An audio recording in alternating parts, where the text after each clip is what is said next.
のぞみ、わびさびって言葉聞いたことある？ある。でも説明してって言われると難しいかも。だよね。なんか日本っぽい言葉だけど意味はちょっと説明しにくいよね。簡単に言うと、完璧じゃないもの、古いもの、静かなものの中にある美しさ。へえ、でも古ければ何でもいいってこと？そういうわけじゃないの。例えばこの古いマグカップ。少し傷もあるし、色も変わってる。でもなんか好きなんだよね。わかる。新しいものより落ち着くものってあるよね。そうそう。今日はこの完璧じゃないのになんか好きっていう感覚、わびさびについて話します。ということで始まりました。今夜もレイトナイトジャポニーズチャットの時間です。私たち、みさきとのぞみがお届けします。じゃあ、もう少し教えて。どんなものがわびさびなの？完璧じゃない、少し古い、少し欠けている、静か、派手じゃない、時間が経っている、そういう感じ。例えば、少し欠けた器とか、古い木の机とか、色が変わった紙、苔のある石。静かな庭とか小さな茶室とかもそうかな。そうそう。あとね、自然のものも多いよ。枯れた葉っぱとか、雨の後のしっとりした地面とか。へえ、綺麗な花じゃなくて？満開の花もいいけど、少し散りかけの花にわびさびを感じる人もいるんだよね。ポイントはピカピカで新しい美しさじゃないってことだね。そう、綺麗、可愛いっていうより、静かにいいなって思う感じ。大きな感動じゃなくて小さく心が動く。そうそう、その小さく心が動く感じが大事なんだと思う。わびさびって実は2つの言葉なんだよ。わびとさび。2つなんだ。わびは質素で静かな美しさ。物が少なくて派手じゃないけど落ち着く感じ。物が少ない方がいいの？たくさんある方が豊かに見えることもあるよね。でもあえて少なくする。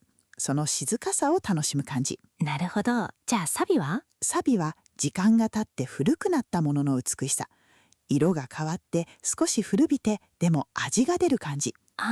寂しいのサビにも似てるね。そうなの。ちょっと静かで寂しい感じ。でもそれを悪いことじゃなくて美しいって見る。じゃあわびさびって静かな美しさと時間の美しさが一緒になった感じ。すごく簡単に言うとそんな感じ。そういえば金継ぎって聞いたことある？あれもわびさび？金継ぎ。すごく近いと思う。金継ぎって何？割れた器を金でつなる直し方。割れた線の上に金を乗せるの。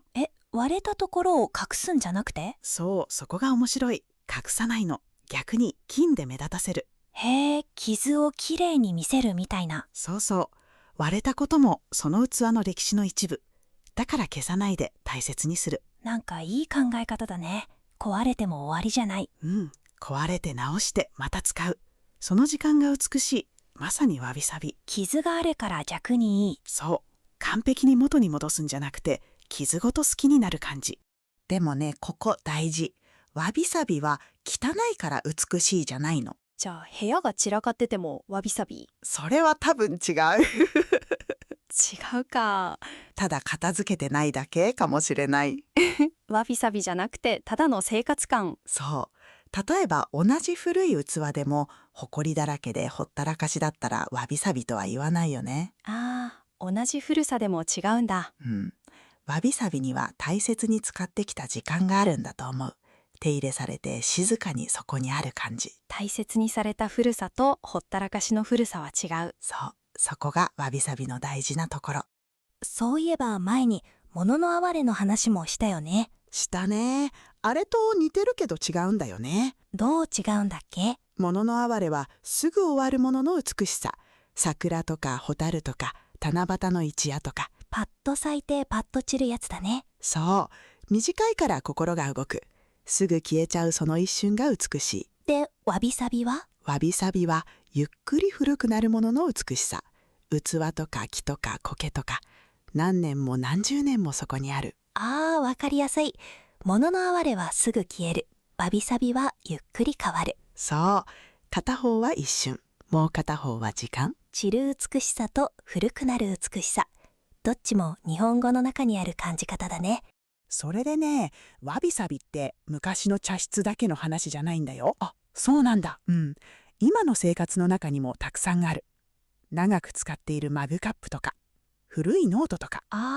色が変わった本とか、木の家具とかも。そうそう。何度も使ったカバンとか、革の財布とか、昔から家にある器とか。革の財布わかる。使うほど色が変わってくるよね。そう。あれもわびさびに近い。新品の時よりなんか好きになる。おじいちゃんの時計とか、お母さんの古いお皿とかもそうかな。まさに。使った人の時間が入っている。だから捨てられない。なんかわびさびって特別な場所だけじゃなくて、家の中にもあるんだね。そう。古いけど捨てられないものとか、使うと落ち着くものとか。新しいものより自分の時間が入ってる感じがする。そう。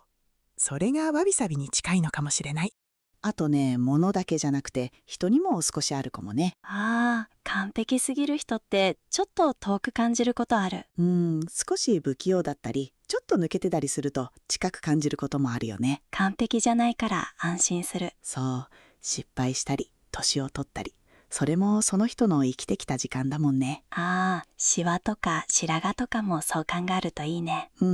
わびさびは完璧じゃないことを少し優しく見てもいいっていう感覚にもつながるかもね。自分にも優しくなれそう。そうだね。じゃあ今日の話まとめてみよう。わびさびは完璧じゃないもの、古いもの、静かなものの美しさ。わびは静かで質素な美しさ。さびは時間が経った古いものの美しさ。傷も隠さないで大切にする。ただ汚い、ただ壊れているとは違う。大切に使ってきた時間が見えること。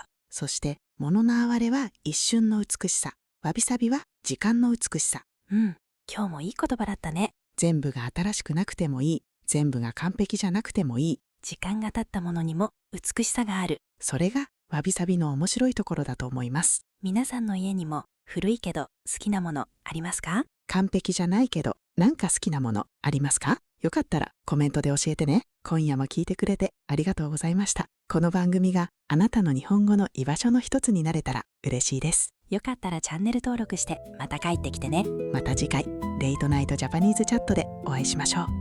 おやすみなさい。おやすみなさい。